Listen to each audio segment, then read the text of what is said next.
La situation au Sahel est une situation très complexe parce que trois pays du Sahel, voire même quatre, le Mali, le Burkina Faso, le Niger et le Tchad, sont confrontés à un certain nombre de menaces d'ordre asymétrique, mais également de conflits internes, à des crises humanitaires et souvent aussi à des questions de politique intérieure.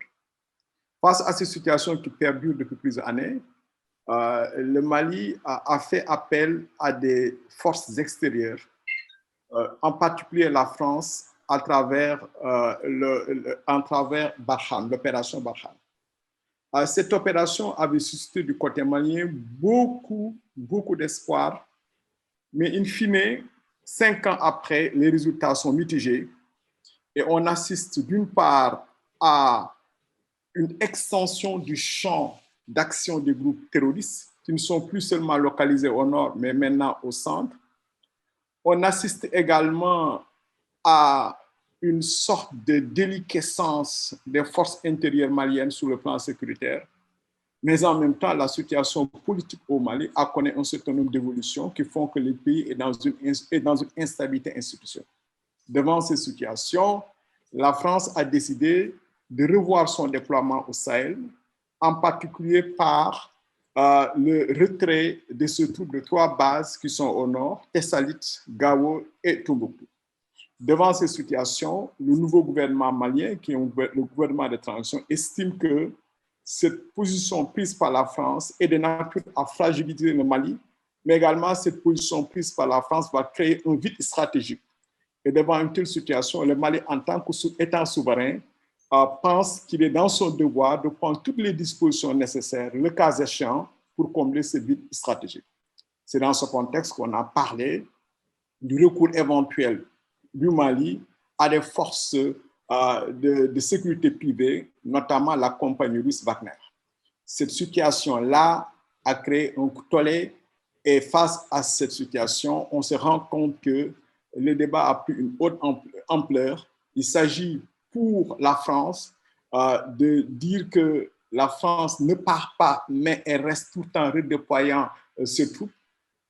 Deuxièmement, pour les Maliens, le Mali a le dos au mur et le Mali doit prendre toutes les dispositions nécessaires pour préserver sa souveraineté. En vérité, ce qui se passe, c'est 2 choses. Le premier élément, cette situation montre que les pays sahéliens sont dans une sorte, en fait, de dépendance stratégique. Or, un pays qui n'a pas la plénitude de ses capacités en matière de défense est un pays fragile. Et ce pays-là ne peut compter que sur des forces extérieures. Or, il arrive que les forces extérieures peuvent changer, ou bien l'apport des forces extérieures n'est plus en mesure de faire face à la menace. C'est exactement ce qui se passe dans le Sahel. Le deuxième élément, c'est que les autorités intérieures maliennes aujourd'hui veulent user de liberté pour diversifier leur partenariat stratégique. Les nouvelles autorités maliennes estiment que le temps est révolu où le Mali ne doit avoir qu'une coopération militaire avec un seul pays, en particulier la France.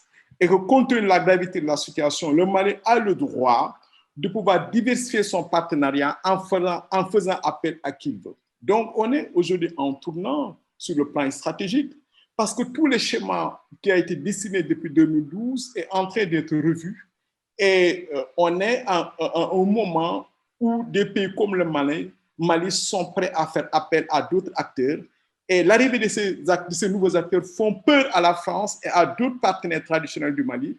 Donc, on est assurément en tournant sur le plan, en fait, de la lutte contre le terrorisme, également sur le plan également de la stabilisation des pays du Sahel.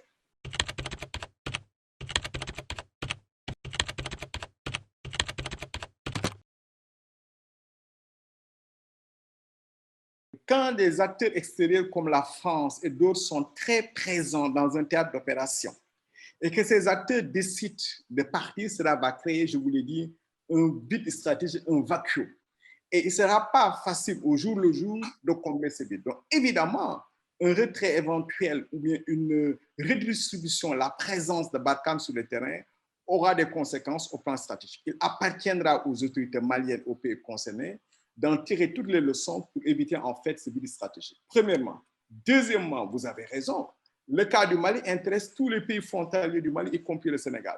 Donc, je vous ai dit que les destins du Mali et celui du Sénégal sont liés. C'est pour ça que je parle de sécurité collective. Nous devons, même si nos pays ne sont pas touchés, penser en termes de sécurité collective. Comment on peut trouver les voies et moyens pour assurer la sécurité en Afrique de l'Est. C'est là aujourd'hui l'enjeu. L'enjeu n'est pas seulement le Mali et le Burkina. L'enjeu est de penser sécurité collective. Nos destins sont liés. Il y a une interdépendance des peuples. Il y a une porosité des frontières. On ne peut pas régler la question des menaces asymétriques seulement dans un tel pays, car les menaces sont des menaces diffuses et s'étalent sur de plusieurs pays.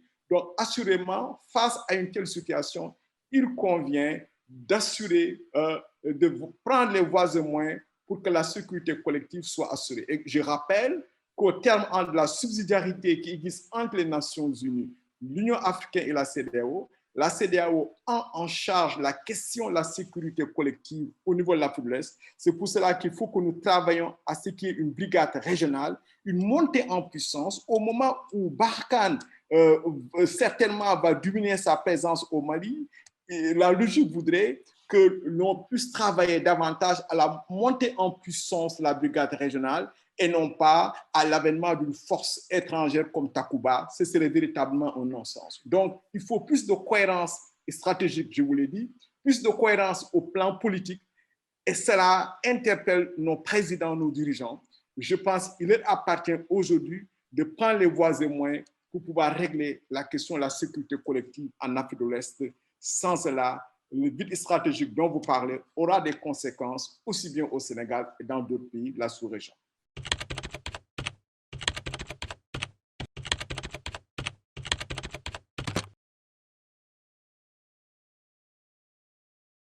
Le problème qui se pose pour nous, Sahéliens, c'est la nécessité pour les pays du Sahel d'avoir davantage d'autonomie stratégique. C'est-à-dire, tant que les pays du Sahel feront appel à des puissances étrangères pour résoudre le problème sur le plan de sécurité, ces pays sont dans une sorte de fragilité structurelle. Le moment est venu pour les pays du Sahel et les pays africains d'avoir davantage d'autonomie stratégique sur tous les plans, y compris le plan sanitaire, que nous vivons aujourd'hui avec la COVID, y compris sur le plan militaire, le plan économique, le plan technologique. Je pense que ce que Cheikh Anta Diop avait appelé de tous ses voeux depuis le début des années 60, aujourd'hui nous rattrape.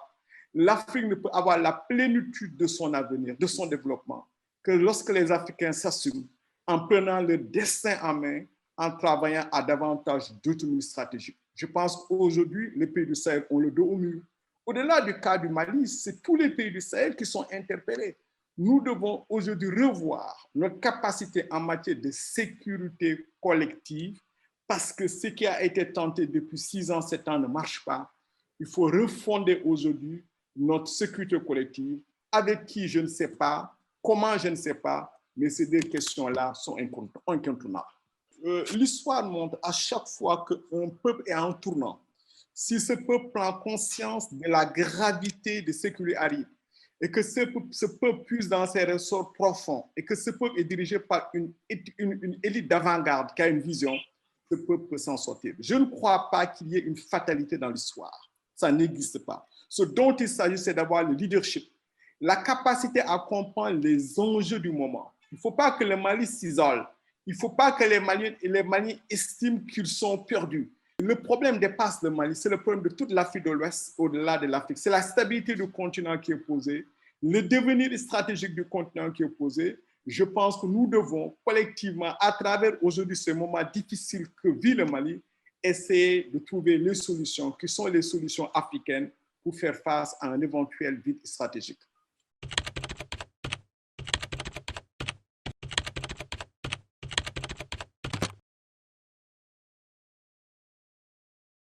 La crise malienne et la crise qui sévit dans le Sahel est révélatrice des failles, pour ne pas dire des échecs, de l'Union africaine et la CEDEAO. Prenons le cas de la CEDEAO.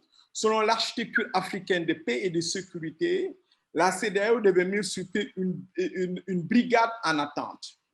Cette brigade en attente fait partie en fait des parties de la force africaine en attente. Mais jusqu'à présent, cette brigade en attente que devait piloter la CEDEAO n'est pas fonctionnelle. cette brigade n'est pas en fait sur le terrain. Donc la crise que vit le Mali et au-delà du Mali est révélatrice de l'échec de nos organisations régionales et de l'Union africaine en matière de sécurité collective, parce qu'au terme de la subsidiarité qui existe entre les Nations Unies, l'Union africaine et la CEDEAO a la plénitude aujourd'hui de mettre tous les moyens en œuvre pour que la brigade régionale permettant à une force régionale d'être sur le terrain, d'appuyer le Mali, le Burkina Faso et le Niger pour lutter contre le terrorisme. Ceci n'existe pas, donc nous devons questionner aujourd'hui l'utilité de ces organisations, nous devons questionner leur capacité à s'adapter, nous devons questionner également leur contribution effective dans la lutte contre l'extrémisme violent et le terrorisme. Je pense qu'on est en un tournant et ce tournant appelle une autocritique sincère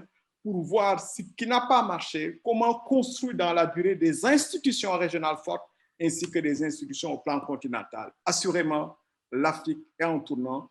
Il nous faut un leadership fort, il nous faut en fait une nouvelle vision pour pouvoir sortir de nos errements, de nos échecs, pour enfin prendre notre destin à main. C'est ce qui se passe au Sahel nous montre.